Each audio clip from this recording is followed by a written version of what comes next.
Bonjour frères et sœurs, j'espère que vous allez bien. Moi, ça va très bien. Aujourd'hui, on va voir la deuxième partie de la vidéo sur l'ange de l'Éternel. Donc, si vous vous rappelez, dans la première partie, on avait vu que dans l'Ancien Testament, il y a un personnage qui s'appelle l'ange de l'Éternel qui correspond à Jésus dans le Nouveau Testament. Dans le Nouveau Testament, Jésus, il est appelé Dieu. Il dit, avant qu'Abraham fût, je suis, mon Seigneur et mon Dieu, dit Thomas. Et il parle comme étant lui-même Dieu. Et on voit aussi qu'il parle de Dieu à la troisième personne, le Père qui l'a envoyé. Et dans l'Ancien Testament, il y a l'ange de l'Éternel, donc qui parle de Dieu à la troisième personne, il est le messager de l'Éternel, mais il parle aussi comme étant Dieu. Donc, il s'identifie comme étant Dieu. Quand il apparaît à Jacob, il dit « Je suis le Dieu de Bethel, à qui tu as fait un vœu ». Et les gens, quand ils le rencontrent aussi, ils croient qu'ils ont vu Dieu. Donc, on avait vu qu'il avait trois rencontres qu'il avait fait avec Agar, Abraham et Jacob. Et aujourd'hui, on va aller dans la continuité de ça. On va voir deux épisodes avec Jacob qui vont encore qui vont encore montrer que l'ange de l'Éternel, il est Dieu. Donc, qu'on avait vu précédemment. Donc, la première chose qu'on va voir aujourd'hui, c'est la lutte de Jacob. Le premier épisode de la lutte de Jacob.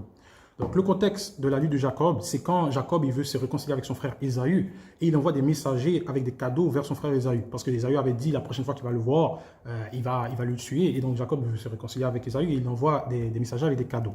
Et donc, à un moment donné, Jacob il se trouve quelque part tout seul. Et là, il y a un homme qui vient et qui l'attaque. Okay? Et donc, on est dans Genèse 32, il y a un homme qui vient et qui l'attaque. Donc, au verset 24, Jacob demeura seul. Alors un homme lutta avec lui jusqu'au lever de l'aurore. Voyant qu'il ne pouvait le vaincre, cet homme le frappa à l'emboîture de la hanche. Et l'emboîture de la hanche de Jacob se démit pendant qu'il luttait avec lui. Il dit, laisse-moi aller car l'aurore se lève. Et Jacob répondit, je ne te laisserai point aller que tu ne m'aies béni. Il lui dit, quel est ton nom? Et il répondit, Jacob. Il dit encore, ton nom ne sera plus Jacob, mais tu seras appelé Israël. Car tu as lutté avec Dieu et avec des hommes et tu as été vainqueur. Jacob l'interrogea en disant, fais-moi, je te prie, connaître ton nom. Il répondit, pourquoi demandes-tu mon nom? Et il le bénit là. Jacob appela ce lieu du nom de Péniel, car, dit-il, j'ai vu Dieu face à face et mon âme a été sauvée. Le soleil se levait lorsqu'il passa Péniel. Jacob boitait de la hanche, c'est pourquoi, jusqu'à ce jour, les enfants d'Israël ne mangent point le tendon qui est à l'emboîture de la hanche, car Dieu frappa Jacob à l'emboîture de la hanche, au tendon. Donc, récapitulation, comme on a dit, il est quelque part, il y a un homme qui vient, qui lutte avec lui, donc il doit penser que c'est juste un brigand, c'est la nuit, c'est dangereux. Mais on voit que ce n'est pas une lutte normale. Okay? Ça dit qu'il lutte avec lui jusqu'à lever de l'aurore. Okay? Donc pendant toute la nuit, ce n'est pas normal. Donc dans quel type de dimension cette lutte-là s'est faite? Okay? Et l'homme, quand il voit que Jacob il ne veut pas lâcher l'affaire, il s'obstine, il ne peut pas le vaincre, il le frappe à l'emboîture de la hanche. Okay? Puis Jacob donne une condition, je ne vais pas te laisser partir, il est obstiné, je ne vais pas te laisser partir, que tu me bénisses. Puis, qu'est-ce que l'homme fait? Il change son nom de Jacob à Israël. Et il explique, okay, il dit, tu ne seras plus appelé Jacob, mais tu seras appelé Israël, car tu as lutté avec Dieu et avec des hommes, et tu as été vainqueur. Donc, son nouveau nom, Israël, okay, ça a un rapport avec ce qu'il vient de dire. Okay, car tu as lutté avec Dieu et les hommes, et tu as été vainqueur. Israël veut dire celui qui lutte avec Dieu. Okay, donc, premier indice qu'on a, okay, que c'est pas une rencontre normale, okay, que c'est Dieu qui l'a rencontré, c'est comment l'homme il parle de ce qui vient de se passer. Tu as lutté avec Dieu et avec des hommes. Okay? Parce que quand il dit avec des hommes, on sait ce que ça veut dire. Okay? Avec Ésaü, il a eu plein de problèmes avec Ésaü et avec Laban. Okay? Avant même, okay? À leur naissance même, okay? Ils sont nés carrément, Jacob, il tenait Ésaü par le talon. Okay? Il tenait Ésaü par le talon. Et plus tard, quand ils ont grandi, il a surpassé Ésaü sur le droit d'aînesse et sur l'héritage et sur la bénédiction de leur père Isaac. Okay. Donc, dans ce sens, il a lutté avec lui. Okay. C'est pour ça qu'Ésaü voulait le tuer. Il a lutté avec lui, il a été vainqueur. Puis Laban, plus tard, quand Jacob était serviteur de Laban et il le fraudait par rapport à son salaire, Dieu a intervenu en faveur de Jacob et il est ressorti de chez Laban plus riche que ce qu'il était entré. Donc, dans cette mesure, c'est une victoire. Il a été vainqueur. Okay. Donc, on sait que ça veut dire qu'il a lutté avec des hommes, il a été vainqueur. Mais qu'est-ce que ça veut dire? Il a lutté avec Dieu. Qu'est-ce que ça veut dire, il a lutté avec Dieu? Parce que toute sa vie, Jacob a eu la faveur de Dieu. Donc, qu'est-ce que ça veut dire qu'il a lutté avec Dieu? Okay. Il est né avant même la naissance, okay. Avant même sa naissance. Dieu avait déjà dit que ça serait lui l'héritier de la promesse faite à Abraham à travers Isaac. Okay. Il y aurait Abraham, Isaac, Jacob, puis après il y a eu les 12 fils de Jacob qui sont devenus les 12 tribus d'Israël. Okay. Avant même sa naissance. Okay. Que Dieu avait déjà promis que ça serait lui, le frère, qui aurait hérité de cela. Et plus tard, quand Ésaü voulait le tuer, Dieu a intervenu en faveur de Jacob en donnant à Ésaü un bon sentiment envers son frère. Ok, il a intervenu, il a envoyé des anges. Ok, je ne vais pas rentrer dans toute l'histoire, mais il a envoyé des anges pour qu'Ésaü ait une peur de Jacob. Et à la place de mauvais sentiments, un bon sentiment envers Jacob. Donc, dans ça, il a été en faveur de Jacob. Avec Laban, on voit que c'est Dieu qui a fait que la manière que les brebis naissaient, okay, c'était en faveur de Jacob parce qu'ils avaient fait un marché que les brebis qui vont de telle manière, ça va être à Jacob, telle manière, ça va être à Laban. Et Dieu avait intervenu parce qu'il voyait comment Laban, il n'était pas honnête dans ses marchés. Et Dieu avait intervenu en faveur de Jacob. Donc, quand est-ce que Jacob a lutté avec Dieu? Okay, depuis le début de sa vie, il a eu la faveur de Dieu. Donc, on comprend que c'est cet épisode. Okay, quand il dit tu as lutté avec Dieu, ce n'est pas détaché du contexte. Okay, le contexte, c'est un homme vient, lutte avec Jacob. Okay. Et il est plus fort. Ça semble qu'il est plus fort que Jacob. Okay, parce que ça dit, voyant qu'il ne pouvait pas le vaincre. Okay. Cet homme le frappa à l'emboîture de la hanche. C'est comme Jacob, il ne veut pas lâcher l'affaire. Okay. Il ne veut pas le laisser partir. Mais il est plus fort, mais il ne veut pas le laisser partir. Okay. Et là, il le frappe à l'emboîture de la hanche. Puis là, c'est après ça qu'il dit, tu as lutté, je t'appelle Israël, car tu as lutté avec Dieu et avec des hommes et tu as été vainqueur. Donc, ce n'est pas détaché du contexte. Quand il dit tu as lutté avec Dieu, il parle de ce qui vient de passer, de ce qui vient de se passer. Okay. Cet homme qui est apparu, c'est Dieu qui a pris une forme et qui a lutté avec Jacob. Okay. Donc, c'est clair. Et Jacob lui-même a compris à la fin de l'épisode, okay, il renomme l'endroit où ça s'est passé Péniel, visage de Dieu, car dit-il, j'ai vu Dieu face à face et mon âme a été sauvée. Ok. Il dit, j'ai vu Dieu face à face. Donc, c'est clair, on comprend qu'est-ce qu'il comprend de ce qui vient de se passer. Ok. Et si quelqu'un veut dire, c'est une façon de parler, il a une révélation divine. Ok. Comme toi, tu peux lire un texte, tu es tellement touché, tu dis, oh, c'est comme si j'ai vu Dieu. Ok.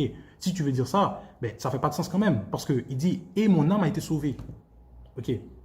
On voit, c'est comme un paradoxe. Il te présente un paradoxe. J'ai vu Dieu face à face et mon âme a été sauvée. Parce qu'on sait que si tu vois Dieu, tu vas mourir. Ok, c'est comme ça, c'est la croyance.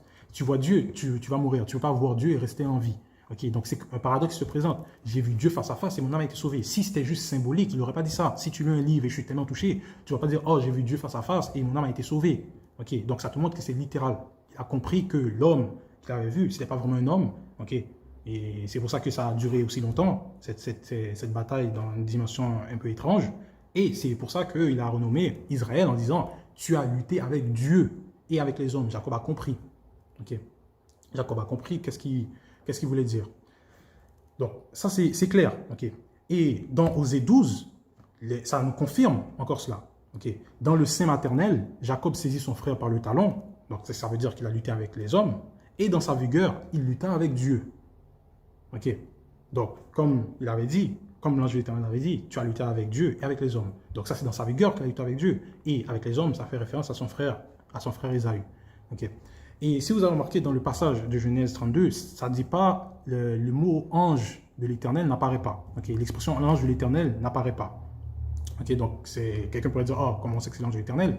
Osée nous dit, okay, il lutta avec Dieu. Donc, on sait ça par le passage de Genèse 32 qu'il a lutté avec Dieu. Jacob dit, j'ai vu Dieu face à face. Il nous dit, il lutta avec Dieu, il lutta avec l'ange. Il fait un parallélisme. Okay. Dans la Bible, il y a souvent ça, on va dire une chose de deux manières différentes. Okay. Les nations m'attaquaient, les eaux m'environnaient. Okay. Les nations, c'est une appellation littérale pour des armées qui t'attaquent. Puis les eaux, c'est comme dire c'était inondé. Okay. Mais c'est la même chose, ce n'est pas deux groupes différents. Et souvent, il y a ça aussi avec Dieu. Il va être appelé notre Dieu, notre rocher. Okay. Le rocher de notre salut, c'est un synonyme pour dire Dieu. Okay. Il y a plein de synonymes pour dire Dieu. Et l'ange de l'Éternel fait partie de ces synonymes-là. Il y a ça dans Zacharie, okay, comme Dieu, comme l'ange de l'Éternel, dans Zacharie 12. Et là, c'est un parallélisme. Okay. Osée nous confirme que cette personne qui est apparue sous la forme d'un homme, c'est pas seulement, c'est pas Dieu qui est séparé de notre ange, c'est Dieu qui est l'ange. Okay. Il lutta avec Dieu, il lutta avec l'ange. Okay. Et il confirme encore plus cela par la suite, il dit, il fut vainqueur, il pleura et lui adressa l'explication. Jacob l'avait trouvé à Bethel. Okay. Et c'est là que Dieu nous a parlé. Donc l'épisode de Bethel, si vous vous rappelez, c'est quand Jacob, il a une vision sur laquelle il y avait une échelle, il y a des anges qui montaient et qui descendaient de cette échelle. Et en haut, tout en haut de l'échelle, il y avait Dieu. Il y avait l'Éternel, le texte dit. Puis il a dit, je suis l'Éternel, le Dieu de ton père Abraham et de ton père Isaac. Et là, donc là, l'auteur d'Osée 12 nous dit, il lutta avec l'ange, il fut vainqueur, il pleura, il lui a donné cette explication. Jacob l'avait trouvé à Bethel. Okay, donc ça confirme encore plus que c'est Dieu, et ça confirme aussi ce que l'ange de l'Éternel, de toute façon, il avait dit après Genèse 28, dans Genèse 31, après la rencontre de Bethel, je suis le Dieu de Bethel, okay, à qui tu as fait un vœu. Donc c'est clair, okay, l'ange, l'individu qu'il rencontre l'indique, et Jacob aussi l'indique, le comprend. Donc ça c'est pour la première preuve. La deuxième, c'est à la fin de la vie de Jacob, il est malade, et on envoie des gens vers son fils Joseph et lui dire ton père est malade, il va mourir bientôt. Donc Joseph, il vient avec ses deux fils, Manassé et Ephraïm, pour que Jacob les bénisse. Et c'est intéressant comment Jacob il va les bénir, parce que comment Jacob les bénit va nous montrer que pendant toute sa vie, il a eu la même compréhension de qui l'ange de l'Éternel était. Il a eu la même compréhension que ce messager de l'Éternel était l'Éternel lui-même. Il a eu la même compréhension. Okay, c'est pas juste quand il a vu, c'était tellement impressionnant, il pensait que oh, je vais mourir. Toute sa vie. Parce que là, c'est à la fin de sa vie et on va voir que la manière comment il bénit Ephraïm et Manassé, okay, il a la même compréhension. Donc, Genèse 48, verset 15, il bénit Joseph et dit que le Dieu en présence duquel ont marché mes pères Abraham et Isaac, que le Dieu qui m'a conduit depuis que j'existe jusqu'à ce jour, que l'ange qui m'a délivré de tout mal bénisse ses enfants. Okay. S'il te dit que le Dieu qui m'a fait ça, que le Dieu qui a fait ça, que l'ange qui a fait ça, bénisse ses enfants au singulier, et même dans l'hébreu, bénisse ses enfants au singulier, il ne te parle pas de trois individus différents. Okay. Okay, là, il ne te parle pas de trois individus différents. Okay. Il te parle de la même personne, okay, du même individu qui a fait ces choses. Le Dieu en présence duquel ont marché mes pères, c'est le même Dieu qui l'a conduit depuis qu'il existe. Et c'est le même qui l'a délivré de tout mal. Okay. Le Dieu qui est en présence duquel ont marché mes pères, c'est le Dieu qui m'a conduit depuis que j'existe jusqu'à ce jour, et c'est l'ange qui m'a délivré de tout mal. Okay, donc c'est clair. Si je te dis que la personne qui t'a accueilli lorsque tu es venu dans le pays, qui t'a sauvé lorsque tu étais en danger, qui t'a protégé lorsque tu étais calomnié, okay, que cette personne vienne en aide à ton ami, okay, qu'il vienne en aide à ton ami. Si je te dis ça comme ça, tu vas penser que je te parle de trois personnes différentes. Tu vas penser que je te parle de la même personne. Okay, je fais référence à la même personne 3 fois. Okay. Donc c'est clair, il comprend que c'est ce messager, cet ange, c'est Dieu lui-même. Okay? Donc si tu vois ça, il dit le Dieu, l'ange, tu ne peux pas dire comme ça que l'ange de l'Éternel, ce n'est pas Dieu. Parce que ça serait aller contre toutes les preuves du texte. Okay? Ça serait aller contre cette preuve qu'on voit en ce moment, ça serait aller contre ce que les gens, quand ils rencontrent l'ange de l'Éternel, ils disent, okay, Jacob et Agar, qui disent, il y a beaucoup d'autres par la suite qu'on va voir. Et ça serait aller contre la parole de l'ange de l'Éternel lui-même, qui dit clairement, comme on avait vu, je suis le Dieu de Bethel. Okay? Donc j'espère que cette vidéo, vous avez aimé cette vidéo vous a plu, que ça vous a donné matière à réflexion, si vous n'êtes pas croyant, que ça vous a édifié, si vous êtes un frère en Christ. Et on va revenir, si Dieu le veut, avec d'autres vidéos qui vont encore aller dans la continuité de ce qu'on a vu jusqu'à présent. Donc que Dieu vous bénisse et à très bientôt. Salut.